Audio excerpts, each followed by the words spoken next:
Hi, it's me, Riley from the Corsair. Usually I would do often the film reviews or media reviews, but I thought it'd be interesting to do a interview and profile piece upon one of our local bars I've opened up quite recently, Dorothy's, which is a very new establishment. Editor's note, apologies for not properly introducing my interview subject, Benjamin Haupt, the general manager of Dorothy's. Very new. I believe it's like past 3 months or so. Yeah, Halloween Day 2025 was our grand opening. Halloween, you chose Halloween as the opening? Yeah, so it felt like it fit the vibe with Wicked coming out, being a Wizard of Oz theme. It felt like it fit the vibe. It was the right time, and so we could do a grand opening Halloween party. So, we may be a little crazy for it, but it worked out. Honestly, lots of respect. That's a nice setup to get going. Yeah. I guess to begin, I do have a lot of questions structuring wise, so we'll go with that and we'll digest wherever we need to. What is Dorothy's? So Dorothy's is an all-inclusive bar. We partner with Steel Pony Diner, which is a restaurant. They rent our kitchen from us, and they run the kitchen as a separate business. But Dorothy's itself is owned by Oasis, the Okaloosa AIDS Support and Information Services of Northwest Florida. They help people living with HIV and AIDS. So that's kind of our core mission. And that's what I was going to ask next, essentially. What is the connection with Oasis and the need for opening a bar that helps give money to Oasis? Yeah, so originally in 1991, when Oasis was founded in Okaloosa County, they funded themselves through bar sales at a bar there in Okaloosa County. And then as time went on, obviously they were more funded through grants, through federal and state programs, helping them out for the people that needed their programs. And then this last year, it was announced that they were going to be losing about $300,000 in state and federal funding with the budget cuts. And so they said, okay, back to where we started. Let's go back to the basics. Let's open a bar and make sure that these programs continue for the people that need them. So awesome. Goodness, sorry. It's been a very weird period of time right now with the budget cut stuff and who's been affected. So I'm happy that y'all have been able to find a way to keep the bar, keep money through a bar, which is definitely an interesting choice. Yeah. Still. And that gets the next one. Why'd you go with the Wizard of Oz design? Yeah, so obviously Oasis is an organization that dedicates a lot of its time and its resources to people living with HIV and AIDS. During the original HIV and AIDS epidemic in the 80s and 90s, people that were LGBTQ had to hide their identities at that time. And so one of the ways that they would communicate with each other to let each other know that they were in the community together was they would call themselves Friend of Dorothy's.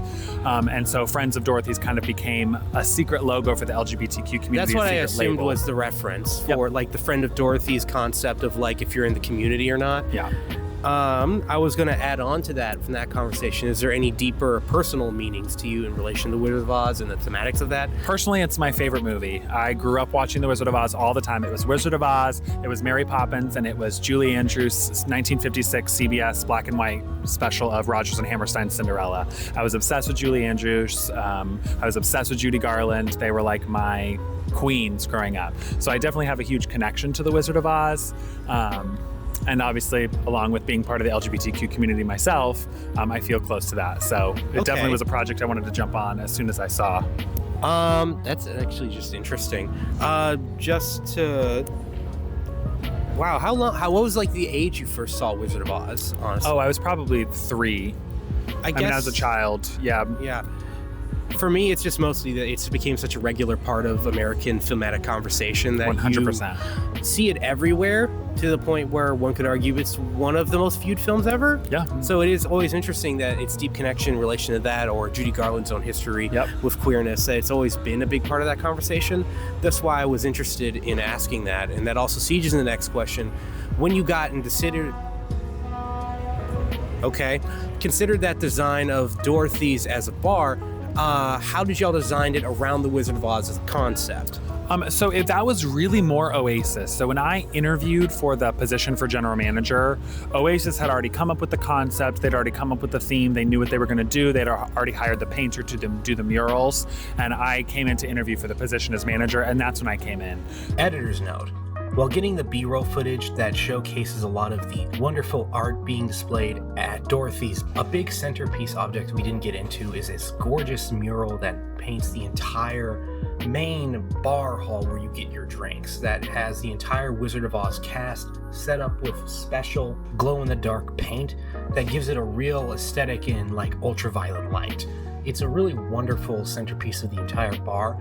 And while filming all this stuff, I had noticed the Instagram tag for Daniel A. Drew, who goes by Art by A. Drew on Instagram. And I want to give credit for his wonderful work in help clarifying the tone and atmosphere of Dorothy's. So I think just being what the Wizard of Oz is, that was kind of their thought. They said, let's do murals. It'd be fun to bring local into it. Let's paint a mural on the wall of the Wicked Witch chasing the Blue Angels over Pensacola Beach. You know, all sorts of fun, just little knickknacks. We've also got like a picture of Dorothy from the Golden Girls on the wall. So not necessarily just Dorothy from the Wizard of Oz. We're kind of incorporating other Dorothys where we can and having fun with the name Dorothy. So that's really fun. And I remember, I need to see that one of the Golden Girls Dorothy. I don't think I saw that first time I went here. A lot of the conversations around the... Yeah, it's right in this room above the dining table. You'll see it right when you walk in this room. Just look to the left. You'll see the big portrait of Dorothy. Okay. Yeah, I was going to ask, ever since you opened, how has business been for y'all? Business has been great. I mean, we decided to open right before holidays, so the holiday seasons went really well, New Year's, and then obviously the restaurant industry, bar industry, January kind of slows down a little bit, so we had a slow last month, but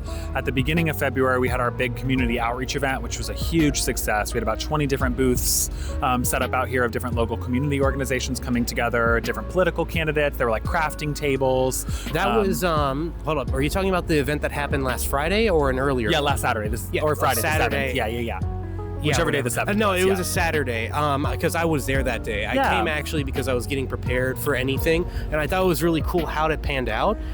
Didn't realize that a lot of people knew me, which was very surreal.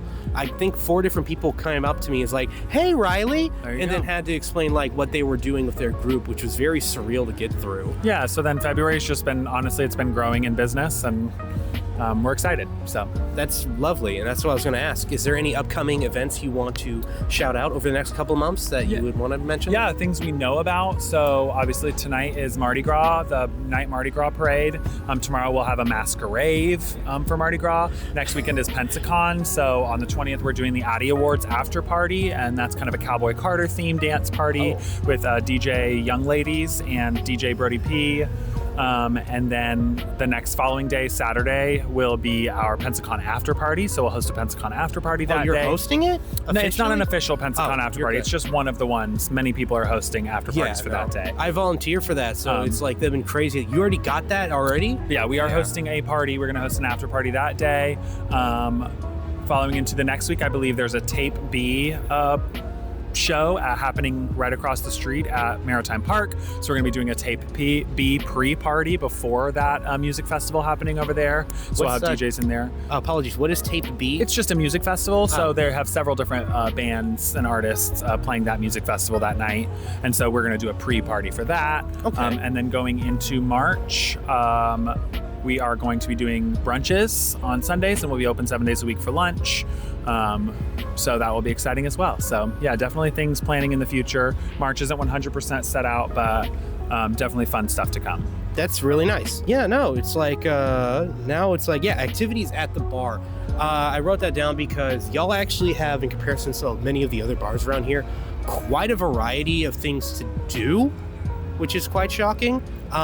If you haven't been here, there is a pool table and a hockey table here, and surrounding it is a very large outdoor area, large outdoor area. Do you want to talk about that briefly? Yeah, so we've got a full horseshoe game actually set to the standards of like professional horseshoe, so it's the correct distance and everything. We've got cornhole, we've got Jenga, that's been sponsored by Milagro. Look, I'm not going to lie, the joke in this was that I was going to fail the Jenga, and I somehow have created a Jenga block that is standing on one piece at the bottom here, and I cannot break it down for the bit. I am so confused how this exists.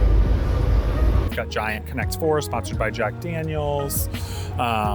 And like he said, inside we've got a pool table, an air hockey table, and then we do lots of events. So we did the speed friending event.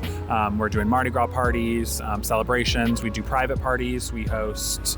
If people want to rent out, we rent out the space, depending on what they need. So, lots going on.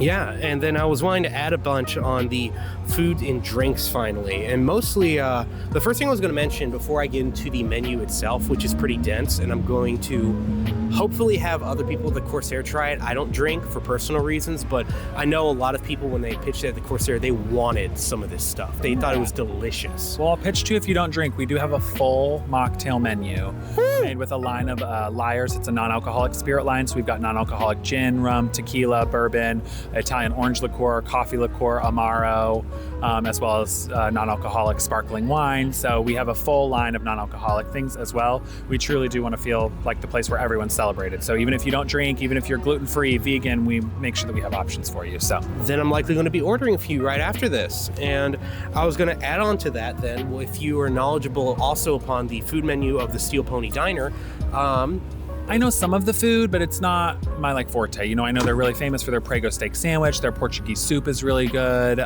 They're known for their southern sausage gravy they're really famous for, that they do on their poutine fries, which are like loaded fries. Their food is amazing. I've still working my way through the menu because they just changed it, added some more sandwiches, so I'm getting to try some new things. But they've got po' boy sandwiches, late night foods, hot dogs, loaded fries, soups, salads. So yeah, it's really, really good. It is very appropriate, like pub bar food affair. It is like very generous heapings of thick food. Yeah, and they make everything from scratch. So it's not just open a bag of frozen stuff. They cut all of their potatoes from hand. They make all of their sauces from scratch. So it's really, really good food. Editor's note. I wanted to know what I grabbed at the Steel Pony Diner, as it was a big part of the experience, and I think it's worth clarification of what happened. I ended up getting what is likely their key selling object, the Prego, a Portuguese steak sandwich that is marinated Wagyu steaks grilled and dipped in a house-made demi-glaze of caramelized onions and provolone. It's about as delicious as you think that sounds. It feels like eating all of the best meaty, fatty parts of a steak in one go, as this gorgeously constructed and well-considered sandwich. The only conflict I have is the price of it. What you are looking at on screen cost me about $20, including tax. I want to clarify that, given that it's downtown, a lot of meal options like this are very expensive by nature, and I do want to give respect to the fact this is a very delicious sandwich. Is there any discounts for students, or is there outside of the fact you can do mock cocktails here? There's no discount, so we price our stuff pretty low. I price my stuff at the lowest possible price point that I can. We're not trying to bankrupt the community. I'm trying to help. We do friends and family discounts, and we do specials every single night. So we have a special every night of the week. Monday's Martini Monday. Tuesday, I believe, are bomb shots. Wednesday is industry night, so we have a bunch of specials, different shot specials, margaritas, stuff like that. Thursday, I believe, is martinis, or like Cosmopolitan and Lemon Drop Martini. We've got beer specials, happy hour every day, 3 to 5. So lots of different specials and stuff going on all the time. Nice. That's actually a pretty large amount, even outside of big community events. Yeah. And then, I was going to say, what is your personal recommendation for people who want to drink here or want to get a shot here, whatever they want? Yeah, so I definitely recommend looking at the cocktail menu. We've done a lot of work. It is a craft cocktail menu. You can compare it to a lot of the high-end bars in town in terms of creation of the cocktails. I definitely recommend trying those. Whatever your taste is. If you like vodka, gin, rum, tequila, bourbon, we've got cocktails with everything in it. Right now, one of the big sellers is the Clouds Over Kansas. It's kind of like a sweet potato casserole, old-fashioned. It's an ube and rosemary thyme old-fashioned with toasted marshmallow foam on top that we make in-house. That fascinates me just because it's delicious. The thing is that I have a lack of knowledge on alcohol, and it's why I wish I had other members here. But as someone who is also a big custom sweet coffee fanatic, the thing that shocked me when I saw many of your drinks, that they look gorgeous. There's one in particular I'm obsessed with, and the one I want to get if it was a mocktail. It's this one that has this purple. It looks purple. It's like a purple shot is what it looks like. What is that one? That's the Clouds Over Kansas. That's the one? Yeah, dark purple. Yep, because it's the ube, the purple sweet potato is what we use to turn it purple. Oh, God, it looks delicious, and I wanted that real bad. So, wow, look at that. It looks like I'm taking that. Yes, my beautiful Clouds Over Kansas. God, I was waiting to drink this thing, and it's exactly as wonderful as I thought it was. I'm so happy they had a mocktail option so I could drink this bloody thing, because it might be one of my new favorite drinks I've had in a very, very long time. While there's likely a flavor difference because of the mocktail, I was able to experience a lot of the sweet, fun energy that you would expect with the mixture of herbal syrup and ube that makes the main drink this kind of delicious, slightly nutty taste to it. And with half of it already being also bloody toasted marshmallow foam. Oh my god, it is such a great treat as the ice slowly begins to melt down and the marshmallow foam and the ice mix in, so you're still drinking a lot of this wonderful like marshmallow concoction. It is a delight. I will note this thing cost me $10, but I have no regret for something this beautifully and whimsically made. Please get this drink. Is there anything you want to say in relation to the bar? Any outside of like location, opening times, anything else like that? No, I mean, starting next week, we're full-time lunch, so we'll be open at 11 a.m. Monday through Friday, and then in March, I believe we're opening at 11 a.m. on Saturday and Sunday as well. So just continuing to grow. Just to remind everybody that 100% of the proceeds from our bar go to helping people living with HIV and AIDS. So it really is a good cause. Your money's not going to the man, your money's not going to a corporation, it's not going to fund anybody else other than those programs. And so every time you come in and drink, you can know you're drinking for a good cause. Thank you. I hope you have a good evening and you aren't overwhelmed by how busy it is. You as tonight. well. No worries. Thanks, Riley. You're welcome, Benjamin. I hope you have a good evening. You as well. Appreciate it. Thank you.